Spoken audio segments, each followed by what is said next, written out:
Duval também, em que foi alvo de busca e apreensão. São diversos os casos que demonstram que nós estamos vivendo um momento em que um poder que deveria ser o guardião da Constituição vem agindo ao arrepio da lei, vem a todo momento violando as nossas prerrogativas parlamentares, e nós não estamos querendo aqui fazer retaliações, vinganças, qualquer tipo de agressão, que muitas vezes boa parte da imprensa diz isso, que quando nós queremos recuperar, resgatar as nossas prerrogativas parlamentares, nós estaríamos fazendo ataques ao Supremo Tribunal Federal, e não é isso que nós queremos. Nós queremos que os poderes sejam equidistantes e que os poderes sejam independentes e harmônicos, que haja separação. Sem separação dos poderes não há democracia. Muito obrigado. Não tem razão. Correr. Dado a fragilidade das provas que foram apresentadas, até porque nós defendemos que ninguém está acima da lei, todos podem e devem ser investigados, mas dentro do que preceitua a Constituição e a legislação pátria. Então a nossa solidariedade ao deputado Jordi, que lidera a oposição na Câmara dos Deputados, e por isso tem um simbolismo, não só por ser deputado, por ser parlamentar, mas por ser o líder da oposição no nosso país. Então é muito grave o que está acontecendo, porque esse tipo de atitude dá a impressão de que se desumaniza uma parte importante da população brasileira que tem uma visão diferente a respeito do que é o Brasil, do que é o mundo, uma visão conservadora e uma visão de direita. O segundo aspecto da nossa conversa aqui, nós ainda estamos debruçados sobre ela, paramos para falar com vocês, é de que forma nós vamos nos comportar a partir do início do período legislativo, na Câmara dos Deputados e no Senado da República. Vamos definir uma pauta institucional, no sentido de preservar e de fortalecer as prerrogativas do Parlamento brasileiro, que dentro do espírito constitucional da separação dos poderes é um pilar essencial, importante, que representa o povo brasileiro na nossa democracia liberal. E há uma evidente hipertrofia, né, de um poder sobre o legislativo, em cima do legislativo. Então nós vamos definir em conjunto aqui pautas que unem a oposição, a situação, que dizem respeito à preservação das prerrogativas e de como o parlamento deve funcionar nesse equilíbrio necessário entre os poderes da República, entre o legislativo, entre o executivo e o próprio judiciário, que deve ser inerte e deve ser árbitro das eventuais contendas, né, que a sociedade apresenta, e não um propositor de ações, como está acontecendo agora, como um padrão. Porque o que aconteceu em 2019 e que era uma excepcionalização, uma excepcionalidade, virou um padrão dentro do Supremo Tribunal Federal, onde dezenas de processos estão sendo abertos de ofício. E isso certamente desequilibra o processo democrático, inclusive da forma como eles estão sendo instituídos. E por fim, a nossa indignação, né, pelo fato de que a democracia brasileira necessariamente tem que ter um processo de tolerância para todos aqueles que, usando o livre-arbítrio e a sua capacidade de interpretar os fatos que ocorrem no nosso país, terem a possibilidade de se expressar livremente. E nós estamos vendo agora uma crescente de vozes, né, que tentam cercear esse direito fundamental do cidadão brasileiro e que caracteriza a democracia. Eu vou passar aqui agora para o nosso amigo Jordi, que certamente vai falar a respeito da sua situação, mas também, principalmente, representando a oposição na Câmara e nos representando a todos nesse momento. Bom, boa tarde a todos. Todos vocês acompanharam o que aconteceu comigo no dia 18 de janeiro e eu acredito que muitos não tenham ainda a noção da dimensão do que realmente aconteceu. Muitas coisas foram ditas pela imprensa, muitas coisas foram ditas pelo diretor-geral da Polícia Federal, mas eu gostaria aqui de esclarecer exatamente como foi aquele dia, que foi um dia muito assustador para mim e para toda a nossa família. Nossa casa é um condomínio, nossa casa tem 2 andares, a casa é trancada, e eu fui acordado às 6 da manhã pela Polícia Federal batendo na porta do meu quarto. Eu durmo de porta trancada no meu quarto. Eu, minha filha de 1 ano e a minha esposa. Ou seja, os agentes da Polícia Federal, com o delegado, aqueles que estavam responsáveis por aquela diligência, pularam a janela da minha casa, invadiram a minha casa. Não foi uma operação padrão, como diz o diretor-geral da Polícia Federal. Eles invadiram a minha casa pela janela. O porteiro não me interfonou, sabe-se lá por quê, talvez por receio de ser a Polícia Federal, e eles bateram na minha porta de uma forma muito assustadora, gritando, deputado, Polícia Federal, abre a porta. Eu acordei muito assustado. Minha filha de 1 ano começou a chorar muito, a minha esposa totalmente assustada. Eu fui abrir a porta do quarto e estavam os agentes com um fuzil apontado. De fato, estavam apontados, sim, para mim. Perguntando se eu estava armado, eu obviamente que não, porque estava de samba canção. Me perguntaram se eu tinha arma, eu disse onde estava a minha arma. Eles foram até o local onde estava a arma, pegaram a arma, me convidaram para ir até a sala no andar de baixo, abriram a minha casa, pegaram 2 pessoas vizinhas para que fossem testemunhas daquela diligência. Antes disso eles ainda falaram, nós estamos aqui para cumprir um mandado de busca e apreensão. E eu falei, já sei, Alexandre de Moraes, ele, exatamente. Não sabia o que era, mas desci e fiquei esperando aquela diligência acabar. Os vizinhos acompanhando tudo aquilo que estava acontecendo, pegaram um cofre, na minha casa. Eu disse que não precisava levar o cofre, que eu iria abrir o cofre. Estava lá meu passaporte diplomático, pegaram meu passaporte diplomático, pegaram R$1.000 dentro. Eu falei que se quiser levar minha fortuna, pode levar. Eles falaram que não precisava, já que não era uma quantia muito grande de dinheiro. E no final das contas, eles foram embora. Eu tive acesso depois às notícias que já estavam circulando. E aí fui entender que, na verdade, eu estava sendo alvo de uma operação, aliás, de uma etapa da Força-Tarefa da Lesa Pátria, da Operação Lesa Pátria. E aquilo ali me indignou muito, me deixou realmente muito revoltado, porque eu nunca incitei o 8 de janeiro. Eu nunca falei com qualquer pessoa que seja que aquilo ali deveria ser feito. Eu fui saber do 8 de janeiro no dia 7. E todos que acompanharam as minhas redes sociais, e já que agora a Polícia Federal tem acesso ao meu celular, verá que nas conversas eu dizia que aquilo ali era um absurdo que estava sendo feito. Que eram baderneiros que estavam justificando, estavam dando justificativas para que todos os avanços de abuso de autoridade, eles permanecessem. Que aquilo ganhasse mais volume ainda. Eu me indignei com tudo aquilo, postei que aquilo ali era um absurdo. Nunca incitei ninguém para ir para a frente dos quartéis generais, embora todos tenham o direito legítimo garantido pela Constituição Federal de se manifestar pacificamente, onde quer que seja.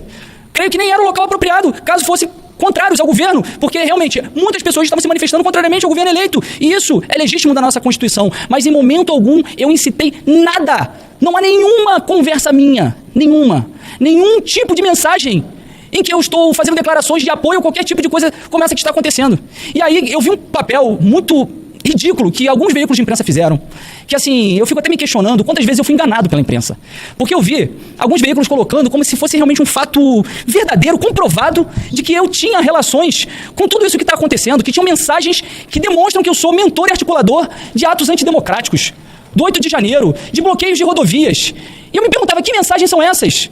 Que mensagens são essas, já que estão falando com tanta propriedade que há mensagens que demonstram que eu tenho participação com tudo isso? E aí veio a grande surpresa. Pegaram uma mensagem, uma troca de mensagens, em que o CVC me chama de meu líder. Meu líder. Quantos de nós aqui são chamados de meu líder em Brasília? Meu líder porque ele fez campanha para mim. E aí distorcem tudo o que ele disse, em que ele fala, qual o direcionamento, tem poder de parar tudo. E eu falo para ele, tá podendo falar?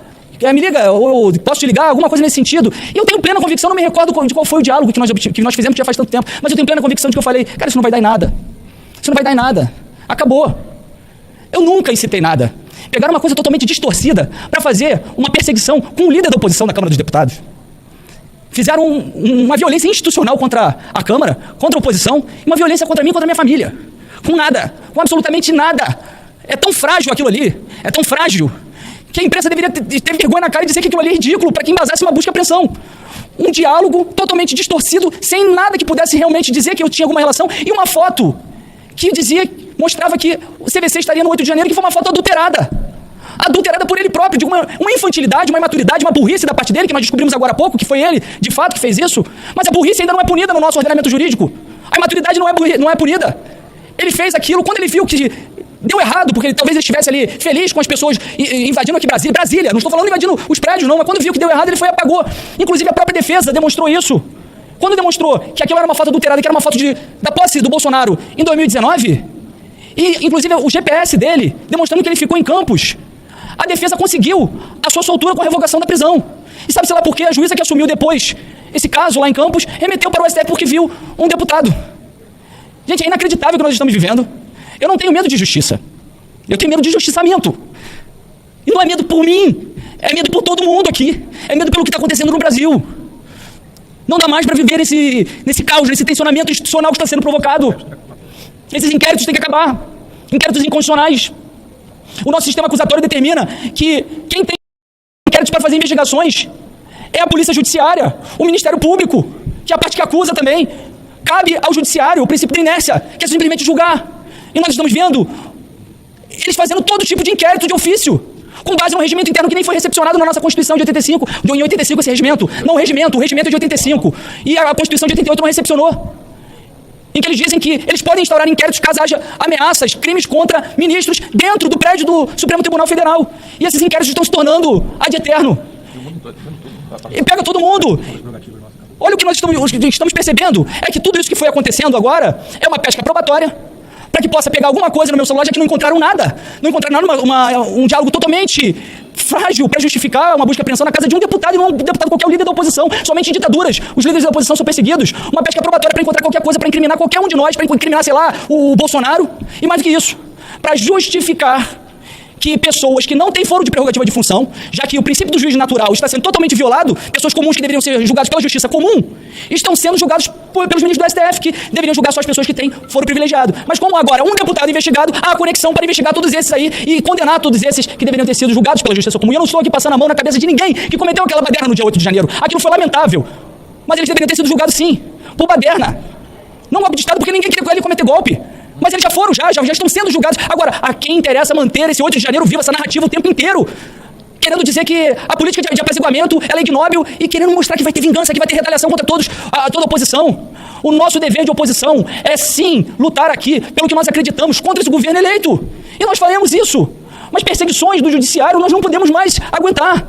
Eu clamo aqui ao presidente da Câmara, ao presidente do Senado, para que possam fazer com que o nosso poder volte a ser respeitado. Nossas prerrogativas estão sendo totalmente violadas. Precisamos, urgentemente, restabelecer a normalidade democrática do nosso país.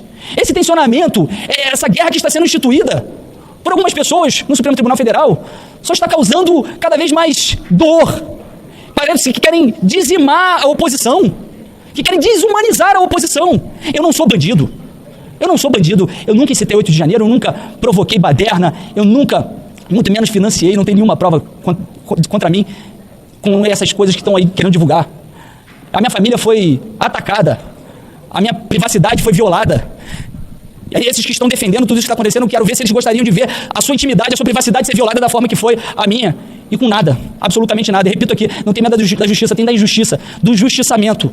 Nós vamos aqui fazer alguns direcionamentos a partir da próxima semana, mas não direcionamentos de vingança, de querer mais caos, mais tensionamento, mas que a gente possa resgatar as nossas prerrogativas parlamentares, a normalidade democrática do nosso país. Não dá mais para aguentar dessa forma, pessoal, não dá. Eu sou um parlamentar, eleito pelo povo, tenho minhas prerrogativas parlamentares, assim como todos nós que estamos aqui. Eu defenderia isso de qualquer parlamentar que fosse, até se fossem parlamentares da esquerda. E o que nós estamos vendo são pessoas torcendo para que nós sejamos caçados de forma ilegal, inconstitucional. Não vamos mais permitir que isso aconteça. Há de se ter logo esse diálogo do nosso senador Rogério Marinho e os outros da oposição no Senado com o senador Rodrigo Pacheco para restabelecer essa normalidade democrática. E eu peço a Deus que possa dar fim a tudo isso que está acontecendo. Não dá mais para aceitar isso. Muito obrigado. Boa tarde a todos. Buscando ser bastante objetivo aqui, porque nós temos uma extensa pauta depois para discutir, como disse o nosso líder Carlos Jordi, a respeito de todas as alternativas que vamos levar para tentar resolver essa questão, que já não é de hoje. Eu quero apenas iniciar dizendo que esse fato aqui, pelo menos do ponto de vista do meu conhecimento, deputado de segundo mandato, é inédito. Que no dia 24 de janeiro, dezenas de parlamentares estejam reunidos em Brasília, durante o período de recesso, para estar ao lado do nosso líder Carlos Jordi e contra os abusos de autoridade e os desrespeitos flagrantes à Constituição e às nossas leis que estão acontecendo. Eu quero dizer que vários parlamentares não puderam estar conosco porque estão até em viagem ao exterior. Mas os que aqui estão, Jordi, os que aqui estão representando a todos os deputados, do PL ou não do PL, tem vários outros partidos aqui, bolsonaristas ou que não sejam bolsonaristas, de oposição ou mesmo que não estejam na oposição, que entendem que a agressão que você e sua família sofreram foi uma agressão não somente à pessoa Carlos Jordi, a sua esposa Laís e a sua filha, mas foi uma agressão à oposição e a todo o parlamento brasileiro, a democracia está sangrando no Brasil.